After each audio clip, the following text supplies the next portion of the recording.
अपने श्रेष्ठ स्वमान में रहिएगा। High state of self esteem. इसलिए आर्य कन्या महाविद्यालय में कह रहा था, Brahma Kumari Vidyalaya is the largest women led spiritual organisation of the world. 20 वर्ष से मुझे यहाँ सिखाया जा रहा है। हमारे यहाँ भाई भी आ सकते हैं, बहनें भी आ सकते हैं, बट एडमिनिस्ट्रेशन जो है वो बहनों के हाथ में। बहनों के हाथ में क्यों है? क्योंकि घर गृहस्थ को संभालने वाली प्रकृति ने जो उस बहन को शक्ति दी है वो भाइयों में नहीं है। They are very emotionally strong. Let us accept it with humility. जितनी नम्रता से हम उसको स्वीकार करते हैं, इससे please we should learn the technique of appreciation. शाम को 7 बजे जब पति ऑफिस से घर वापस आए तो क्या देखा? पत्नी आराम से सोफा सेट में बैठी है, टेलीविजन ऑन है, पॉपकॉर्न खा रही है। पति बड़ा आश्चर्य, क्या हुआ? कुछ नहीं। अरे बताओ क्या हुआ? कुछ नहीं। अब पति पूरा घर का चेक कर गया, सारा घर अस्त व्यस्त। फिर पत्नी से पूछा क्या प्रॉब्लम है? कुछ नहीं। अब पति किचन में गए तो सारे रात के बर्तन भी ऐसे पड़े, भोजन भी नहीं बना। तो फिर पति ने आकर पत्नी से पूछा, बाबा बताओ ना क्या प्रॉब्लम है आपको? तो पति ने बहुत सुंदर जवाब दिया, बोला हर दिन शाम को 7 बजे ऑफिस से घर वापस आते हो और आपका एक स्टैंडर्ड डायलॉग होता है और आप डायलॉग बोलते हो, सारे दिन घर में बैठकर आप करते क्या हो? आज मैंने कुछ नहीं किया। I did not do anything today. हमको लगा हम ही सुपर हीरो हैं, बाकी सब साइड एक्टर्स हैं। मैं जब भी मुंबई से केरला में जाता था तो मम्मी माता पिता बोलते थे, हमेशा मम्मा का कंप्लेन होता, तेरे पापा कब सुधरेंगे? मैंने कहा क्या पापा, मैं इतना सांभर इडली चटनी वर्षों से बना के दे दूं, एक बार वो अप्रिशिएट नहीं करते। पापा भी बैठे थे, मैंने कहा पापा आप क्यों नहीं एक बार अप्रिशिएट करते? पापा तो मिलिट्री वाले पापा, क्या संस्कार सिखाया मिलिट्री में। बोला देखो स्वामी, मम्मा को समझ में आना चाहिए टेस्ट है कि नहीं। अगर मैं 2 इडली एक्स्ट्रा खा रहा हूँ, ज्यादा सांभर खा रहा हूँ, मम्मा को समझ आ जाना चाहिए। मैंने कहा ये भी कमाल है, बोलेंगे नहीं लेकिन अप्रिशिएट नहीं कर सकते। मैं बता रहा हूँ आप चाहते क्या? मैंने पापा से बोला, पापा आप बड़े हो भाई, चरण स्पर्श, लेकिन थोड़ा साइकोलॉजी और इमोशनल इंटेलिजेंस में पढ़ाई के आधार पर मैं आपको बता रहा हूँ, स्वीकार करें या नहीं करें आपकी व्यक्तिगत स्वतंत्रता है। मैंने कहा चाहते हर दिन मम्मा टेस्टी सांभर और ये सब बनाए? हाँ। आप हर दिन चाहते हैं 2 इडली एक्स्ट्रा खाएं? हाँ। थोड़ा ज्यादा सांभर खाएं? बोला हाँ, नेचुरल कॉफी चाहेगा। मैंने ये काम करिए पापा, हफ्ते 10 दिन में एक बार मम्मा को बोल दीजिएगा कितना सुंदर सांभर बना है। 10 दिन तक आप चिंता मत, फिर 10 दिन फिर से एक बार बोल दीजिएगा ना। ये बोलने में कितना आपका वो ग्रिपिंग होता है, किसी को हम अप्रिशिएट कर ही नहीं पाते। पता है हम अप्रिशिएट क्यों नहीं कर पाते? ऐसे नहीं कि भाई लोग नहीं चाहते, हम अप्रिशिएट इसलिए नहीं कर पाते क्योंकि किसी ने शायद हमारा अप्रिसिएशन नहीं किया, चाहे बहन हो या भाई हो। साइकोलॉजी कहता है कि वो बंदा जो हर एक को बड़े प्यार से अप्रिशिएट करता है, इसका साइकोलॉजी ये है कि उसके अंदर अप्रिसिएशन के बहुत फोल्डर्स डाउनलोड हैं। जिस लैपटॉप के अंदर जो फोल्डर है ना वही अपलोड हो सकता है। इसलिए हर व्यक्ति निर्दोष, पुरुष और स्त्री की तो बात ही नहीं कर। मैंने बहुत सारे टीचर्स देखे, बच्चे उस टीचर्स का क्लास इतना पसंद करते हैं, राइट? मैं एक बार छोटे छोटे बच्चों को पूछ रहा था कि आपको सबसे अच्छा सब्जेक्ट कौन सा लगता है? एक बच्चे ने कहा मुझे हिस्ट्री बहुत अच्छा लगता है। मैंने हिस्ट्री तो पता लगाया, तो पता है उसको हिस्ट्री क्यों अच्छा लगता है? क्योंकि उसकी हिस्ट्री टीचर बहुत अच्छी है, मुस्कुराते हुए आती है, कभी किसी को नहीं डांटती है, बड़े प्यार से कहानी सुनाती है। तो जब वो घर पर जाता है, जब अपनी किताबें खोलता है ना, जैसे ही हिस्ट्री खोलता है उसके हिस्ट्री टीचर फरिश्ते के रूप में आ जाते हैं, मुस्कुराते हैं। मैं लिख कर देता हूँ, अगर मेरे बच्चे को कोई सब्जेक्ट टफ लग रहा है, it is not intelligence question, it is an emotional intelligence of the teacher who is teaching that student. अगर आपके बच्चे को लग रहा है कि उसका मैथमेटिक्स बहुत अच्छा है, टीचर जो उसको मैथमेटिक्स पढ़ा रही है उसका हाई आईक्यू होगा, उसको मैथमेटिक्स का पूरा ग्रिप भी होगा, लेकिन वो टीचर जब पढ़ाती है मुस्कुराते हुए खुशी से पढ़ाती है। This is called emotional intelligence, भावनात्मक स्तर पर बुद्धिमत्ता। मैंने वो ऑफिसर से पूछा, आपका दुश्मन यहाँ से कितना दूर है? क्योंकि इतनी सब जीरो टेम्परेचर थी कि 5-8 फुट में आपको लोग दिख नहीं रहे थे, इतनी धुंध होती थी, राइट? मैं आपको सीन दिखा देता हूँ, दिस इज अ सीन। तो उस मेजर ने हमें एक बहुत अच्छी बात बताया, बोला स्वामी भाई, विश्व के सबसे ऊंचाई की युद्ध भूमि में हम युद्ध किससे कर रहे हैं हमको मालूम होना चाहिए। मैंने हम युद्ध किससे करते? पड़ोसी देश से युद्ध करते। बोला नहीं, बोला स्वामी भाई आप चेक करिए, आज तक वो वैलिड है। भले जम्मू कश्मीर में फायरिंग हुआ है कल रात, लेकिन आज भी सियाचिन का एक प्रोटोकॉल है कि विश्व के सबसे ऊंचाई की युद्ध भूमि में आज तक फायरिंग नहीं हुआ है। Never has firing taken place विश्व के सबसे ऊंचाई के युद्ध।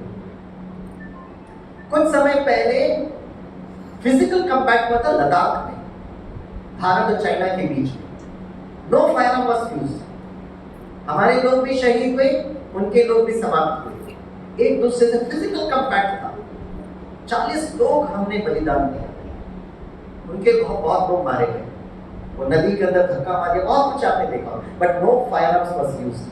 विश्व के सबसे ऊंचाई के युद्ध भूमि में युद्ध का प्रोटोकॉल पता क्या है? बड़ा इंटरेस्टिंग है, कभी टाइम मिलेगा तो महाराष्ट्र में आइए, और शायद आपका हरियाणा में भी ऐसा होता होगा। महाराष्ट्र में जब स्टेट बस स्टैंड होती है ना, जब स्टेट बस आती है तो बहुत लोग एक साथ बस में चढ़ने की कोशिश करते हैं। कुछ लोग बड़े बुद्धिमान होते हैं, वो पता क्या करते हैं, खिड़की में के नजदीक खड़े होकर खिड़की से वो अपना रुमाल वो सीट पे डाल देते हैं। अच्छा, मुस्कुरा रहे, हरियाणा में ये संस्कार है, वाह कितना अच्छा लगता है। सेम संस्कार महाराष्ट्र हरियाणा। लोग इतने सुंदर बंदे होते हैं, वो चढ़ेंगे ना, वो रुमाल देखेंगे तो बिल्कुल नहीं पहनते। दैट इज पेटेंटेड, रिजर्व हो गया सीट। ये जो प्रोटोकॉल हरियाणा का महाराष्ट्र के स्टेट बस में चलता है, वही प्रोटोकॉल विश्व के सबसे ऊंचाई की युद्ध भूमि में चलता है। जिस जगह आप खड़े हो, उस जगह अगर आप जीवित रह सकते हैं, वो जगह आपकी। जिस दिन आप you are not able to survive, सामने वाला बंदा अगर बैठ जाएगा, नो क्वेश्चंस आस्क्ड, कोई क्वेश्चन नहीं पूछ सकते। और उस मेजर ने कहा, हमारा दुश्मन सामने वाला देश नहीं है, हमारी सबसे बड़ी चुनौती प्रकृति है, सब जीरो टेम्परेचर। और मेजर ने बहुत सुंदर से इंग्लिश में मुझे एक बात बताई, आप भी रिपीट कर सकते हैं। उन्होंने कहा, सभी बोलिए, outside nature is a reflection of nature inside. बाहर की प्रकृति जो है ना, प्रतिबिंब है आंतरिक प्रकृति की। Outside nature is a reflection of nature inside. और उस मेजर ने बताया, इसके द्वारा हमें इसका अर्थ समझ में आएगा। बोला आज से 2500 वर्ष पहले ये जो दुनिया थी ना, मेरा सियाचिन, सुंदर फूलों का बगीचा था, बहुत अच्छे लोग रहते थे। सबकी आंतरिक प्रकृति पता कैसी थी? लामा जैसी। प्रकृति शांत स्वरूप, प्रेम स्वरूप, आनंद स्वरूप, बहुत अच्छा जीवन चल रहा था। शहर का एक व्यक्ति आया जिसकी प्रकृति थी गामा, डर, भय, चिंता, अहंकार, ईर्ष्या, द्वेष, परचिंतन, प्रदर्शन, आंतरिक प्रकृति थी। तो जब गामा लामा की दुनिया में आया, अतिथि देवो भव, लामा ने बड़े प्यार से स्वागत किया उसका, संग का रंग लगने लगा। धीरे धीरे लामा लोगों की भी प्रकृति चेंज होने लगी, और इतनी चेंज हुई, कहते हैं बारिश स्टार्ट हुई। इतनी जोर से बारिश गिरी, इतनी जोर से बारिश गिरी, महीनों तक बारिश गिरता था। तो जब बारिश थमा, ना गांव था, ना गांव वाले थे, ना वो आश्रम था, ना लोग थे, सारा का सारा वो पहाड़ी बन गया, ग्लेशियर बन गया। जैसे आज भी कोई व्यक्ति वहां पे जाता है तो आपका बहुत प्यार से स्वागत करके कहते हैं, आप आपका स्वागत है। But don't be a Gama in the land of Lama. Don't be a Gama in the land of Lama. आज से 30-40 वर्ष पहले जो लोग थोड़े से सीनियर सिटीजन्स हैं, हमारी बाहर की प्रकृति कितनी अच्छी थी। मैं ऐसे जगह गया हूँ जहाँ पर एसी तो छोड़ो, पंखे की भी जरूरत नहीं होती थी। लेकिन आज हरियाणा का जो टेम्परेचर है, इट कुड टच अराउंड +40, +43 तक। केरला जैसे राज्य में इतनी गर्मी पड़ रही है। बाहर की प्रकृति जो कुछ भी हो रहा है, हमारी आंतरिक प्रकृति का प्रतिबिंब है। It's a reflection. धरती भूकंप करती है तो हम कहते हैं धरती में इतना गुस्सा क्यों कर रही है। सुबह से शाम तक हमारे आंतरिक प्रकृति की जो गुस्सा है, तो कौन कौन चाहते हैं यहाँ बैठकर कि हमारे आने वाले भविष्य, हमारे जो पोत्रे हैं पोत्रियां हैं, उनके लिए अच्छी प्रकृति होनी चाहिए। वो जरा हाथ उठाएं। वाह, पोत्रों पोत्रियों से बहुत प्यार है। अगर आपके पोत्रे पोत्रियों को अच्छी प्रकृति देनी पड़ेगी तो दादा दादी नाना नानी क्या करेंगे? क्या करेंगे? हाँ, अरे बस सर, आप तो बड़े बुद्धिमान हो। वो कह रहे हैं दादा दादी नाना नानी लामा बनेंगे। Yes. Brahma Kumari Ishwari Vishwavidyalaya is a member of United Nations. हर साल क्लाइमेट चेंज के ग्लोबल एनवायरनमेंट में we are a regular member. हर सत्र में, इंक्लूडिंग मैं भी विज्ञान घर में 3-4 बार गया हूँ। हर यूनाइटेड नेशंस के कॉन्फ्रेंस में मैं यही कहता हूँ, बाहर की गर्मी, बाहर का भूकंप, बाहर का सुनामी को ठीक करना है जब तक हम आंतरिक प्रकृति का नहीं ठीक करेंगे। आइंस्टीन बड़े बुद्धिमान थे। आइंस्टीन का IQ was 155। मेरा IIT के बच्चों का IQ is 105। आइंस्टीन ने वर्षों पहले एक डायलॉग बोला था। पता है डायलॉग क्या है? उन्होंने कहा था, इंग्लिश में पढ़ सकते, सभी बोलिए। If I had 1 hour to save this planet Earth, I would spend 55 minutes analyzing the problem and only 5 minutes to find out the solution। 1 घंटा 60 मिनट है तो 55 मिनट में उस प्रॉब्लम को डिफाइन करूंगा, 5 मिनट सिर्फ सॉल्यूशन पर जाऊंगा। आइंस्टीन ने कहा। नेक्स्ट स्टेटमेंट आइंस्टीन कहते हैं, no problem can be solved from the same consciousness that you created. Hindi में अगर आप अनुवाद करेंगे तो अब कॉन्शियसनेस मतलब मन की स्थिति, कॉन्शियसनेस का मतलब हमारी आंतरिक प्रकृति। अगर कोई भी प्रॉब्लम है, राइट, वो प्रॉब्लम वो व्यक्ति की मन की स्थिति है, या तो इंडिविजुअल मन की स्थिति या कलेक्टिव मन की स्थिति, जिसके कारण प्रॉब्लम आ गया। उसी मन की स्थिति के द्वारा आप उस प्रॉब्लम को सॉल्व नहीं कर सकते। Please please. और अगर आप वो प्रॉब्लम को उसी मन की स्थिति से सॉल्व करने की कोशिश करेंगे, be very sure the problem will land from bad to worse and to worst.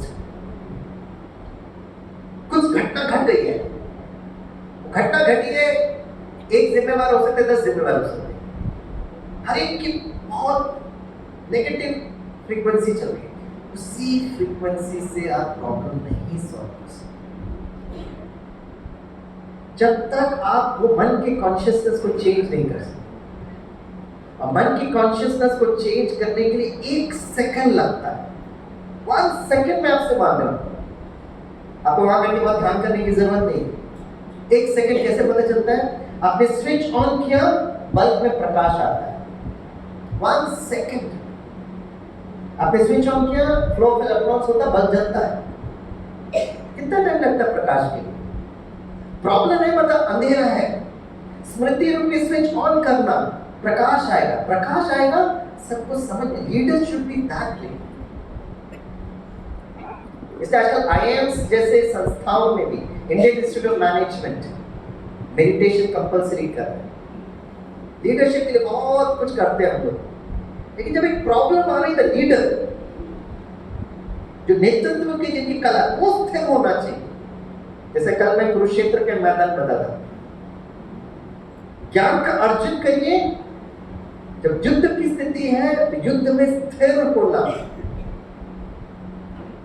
वो स्थूल युद्ध भी हो सकता है, भावनात्मक युद्ध हो सकता है, फाइनेंशियल युद्ध भी हो सकता है। मन की स्थिरता, mind should be stable. Shift of consciousness, कौन सा शिफ्ट ऑफ कॉन्शियसनेस करना है? और छोटा से प्यारे से कोविड वायरस ने आकर हमें शिफ्ट ऑफ कॉन्शियसनेस सिखाया। पता है कौन सा शिफ्ट ऑफ कॉन्शियसनेस? कोविड आने के पहले जब एक दूसरे से मिलते थे तो बड़े प्यार से पूछते थे। क्या पूछते थे? How are you. कोविड आएगा तो हम मास्क पहनने लगे, तो फिर जब भी कोई सामने मिलता है तो क्या पूछते? हाउ आर यू नहीं पूछते, क्या पूछते? हु आर यू, आप कौन है? राजयोग में हमारी टीचर बचपन में हमको सिखाती थी। सबसे पहली बार स्वामी विवेकानंद जब रामकृष्ण गुरु जी के पास गया तो स्वामी विवेकानंद दरवाजा खटखटाया। रामकृष्ण गुरु जी ने अंदर से पूछा आप कौन हो? तो स्वामी विवेकानंद ने कहा वही जानने के लिए तो हम आपके पास आए हैं। और गुरु जी बहुत खुश, आइए आइए आइए। अंडरस्टैंडिंग हु एम आई, मैं कौन हूं। हमें एक बार मथुरा रिफाइनरीज में बुलाया गया था, इंडियन ऑयल महारत्ना कंपनी। तो जब हम वहां पर गए तो मुझे एचआर के बंदे ने बड़े प्यार से मेरा स्वागत किया। बोले स्वामी भाई आपका स्वागत है, कल आपका एक दिन का ट्रेनिंग प्रोग्राम है। मैंने कहा यस। तो मैंने कहा भाई किसको ट्रेनिंग कराना बताइए अब ये। तो बोला स्वामी भाई हमारा मथुरा रिफाइनरीज में बैंडविड्थ ऑफ ट्रेनिंग प्रोग्राम है, और उन्होंने हमें फ्रीक्वेंसी बताई। बोला सबसे यंगेस्ट ग्रुप है boys and girls selected through campus placements, उनका प्रोबेशन चल रहा है। मैंने कहा अच्छा। हाईएस्ट फ्रीक्वेंसी पता है ट्रेनिंग किसकी है? उन लोगों की जो अगले 6 महीने या 1 साल के अंदर रिटायर होने वाले, उनकी ट्रेनिंग है। मैंने कहा कमाल है भाई, जो लोग रिटायर होते हैं उनकी भी ट्रेनिंग कराते हैं आप? बोला हाँ जी, इंडियन ऑयल का ये फिलॉसफी है। मैंने कहा अच्छा आप मुझे कहाँ भेजेंगे? बोले ये यंग लड़के लड़कियां कुछ समय मथुरा रिफाइनरी से इंडियन ऑयल में कहीं ना कहीं हमसे आपको मिल देंगे। आपकी ट्रेनिंग उन लोगों की है जो अगले 6 महीने के अंदर रिटायर होने वाले। मैंने कहा एक्सीलेंट। कितने का ग्रुप है? बोला 100 का ग्रुप है। 50 + 50, 50 वो लोग जो इंडियन ऑयल में काम कर रहे हैं, 50 उनके जीवन साथी। हस्बैंड काम करे तो wife has to come, wife काम करे तो हस्बैंड हैज टू कम। 100 का ग्रुप है। मैंने कहा कितना दिन का ट्रेनिंग प्रोग्राम? बोला आज कंप्लीट हो गया, कल आपका है। मैंने कहा बहुत अच्छा। आज कौन कौन फैकल्टी आए थे? बोला पहला फैकल्टी जो था ना वो एक डॉक्टर था। मैंने कहा क्या सिखाया उन्होंने? बोला उन्होंने सबको ये सिखाया कि रिटायरमेंट के बाद सेकेंड इनिंग्स में आप अपना स्वास्थ्य का कैसे ध्यान रखेंगे। मैंने कहा हाँ ये तो बहुत जरूरी है। मेरा दूसरा फैकल्टी कौन थे? बोला दूसरा फैकल्टी एक फाइनेंस मैनेजर थे। भैया फाइनेंस मैनेजर ने क्या सिखाया? बोला फाइनेंस मैनेजर ने सबको ये सिखाया कि रिटायरमेंट के बाद जो आपको धन मिलता है वो धन का सही इन्वेस्टमेंट कैसे करें। इधर उधर लगा देंगे तो पैसे गायब हो जाते हैं। मैंने कहा हाँ कितना सोच समझ करके। मैंने कहा तीसरे फैकल्टी कौन थे? तो तीसरे फैकल्टी का अभी भी सेशन खत्म था। मैंने कहा वो कौन थे? बोला वो एडवोकेट कम लॉयर थे। डॉक्टर समझ में आया, फाइनेंस मैनेजर, ये एडवोकेट कम लॉयर क्या सिखाया? बोला वो अभी अपनी सबको सिखा रहे थे कि अपना वसीयत कैसे लिखते हैं, विल पेपर कैसे लिखते हैं, क्योंकि आप बिना लिखे चले गए फिर बच्चे ढिजुम करेंगे। मैंने कहा वाह कितना सोच समझ कर ट्रेनिंग प्रोग्राम रखा है। मैंने कहा फिर मेरा क्या टॉपिक है, मुझे क्या ट्रेनिंग देना है? तो एचआर का बंदा था, बड़ा सरकास्टिकली लुक्ड एट मी। स्वामी भाई आप लोग क्या सिखा सकते हो? जिन लोगों से आप कल मिलोगे ना एकदम टॉप लेवल पोस्ट के लोग हैं, हजारों करोड़ के प्रोजेक्ट उन्होंने मैनेज किया, हजारों लोग उनके नीचे थे, आप क्या ट्रेनिंग देंगे उनको? मैं कहा हेलो सर जी आपने मुझे बुलाया, बताइए किस पर ट्रेनिंग देना? बोला हाँ आपके लिए टॉपिक है shift of consciousness from how are you to who are you. मैं कहा ये टॉपिक बहुत अच्छा है। तो दूसरा दिन हम गए, 100 लोग बैठे थे, हमने आईसी को देखा करके फोटो लगा दिया। बड़े प्यार से मैंने पूछा बताइए आप कौन हैं, हु आर यू? कोई जवाब ही नहीं, सारे लोग घूर के देख रहे थे। मैंने कहा भाई ये आपका टॉपिक है, with lots of respect I am asking you who are you, no जवाब। तो जो एचआर का जो बंदा था ना, he became a very good friend, और वो भी पार्टिसिपेंट था, राइट। तो मैंने कहा सर जी कोई जवाब नहीं दे रहा, आप भी खड़े हो जाए। खड़े हुए, मैंने कहा बड़े रिस्पेक्टफुल में पूछा आप कौन हैं? तो खड़े होकर कहा स्वामी भाई I am the vice president HR. मैं कहा नहीं सर वो आपका पोस्ट है, आप कौन हो? I am the vice president HR. मैं कहा सर वो आपका डेजिग्नेशन है, आप कौन हो? I am the vice president HR. कुर्सी नहीं छोड़ रहे थे। मैं कहा कब रिटायर होने वाले? 6 महीने के बाद। मैंने कहा 6 महीने के बाद क्या बोलोगे? सोचा का 6 महीने के बाद रिटायर्ड वाइस प्रेसिडेंट एचआर। तो मैंने मथुरा रिफाइनरीज के दोस्तों को कहा अगर आपको लगता है कि मथुरा रिफाइनरीज को मैनेज करके आपको तनाव हो रहा है, और अगर आपको लगता है रिटायरमेंट के बाद आप रेस्ट, रिलैक्सेशन, रिजुवेनेशन करेंगे, आप तनाव पता कब अनुभव करेंगे? The first day of retirement. मैंने कहा थोड़ा सा एक्सट्रापोलेट करिएगा, रिटायरमेंट होने के जैसे ही दूसरा दिन सूर्योदय होगा, आप खर्राटे मार के सो रहे हो, पत्नी आकर आपको बुलाएगी, हेलो उठो उठो उठो। अब एक आंख खोल के देखते हो, भगवान क्यों उठा? अरे ऑफिस नहीं जाना क्या? आखिर आप भूल गए क्या? कल मैं रिटायर होकर आया हूँ, आज ऑफिस नहीं जाना? अरे नहीं। अब जैसे ही बोलेंगे पत्नी पूछेंगे सारा दिन क्या करोगे यहाँ पर? अब पत्नी को टेंशन हो रहा है, किस बात का tension? Effective utilisation of this resources का। मैं क्या करूँ पूरा दिन? और पत्नी बोलेगा अरे काम करो, आप जल्दी से उठो, पोतरे को स्कूल छोड़ कर आओ, आटे पर थोड़ा सब्जी खरीदना, आने के बाद मैं आपको नेक्स्ट काम बताती हूँ, जाओ। एक दादा या नाना को अपने पोतरे के कोमल हाथ पकड़ते हुए उसको स्कूल का बैग कंधा में लेके जाना आनंद की अवस्था है। आते वक्त सब्जी खरीदने में आपको कोई प्रॉब्लम नहीं होगी।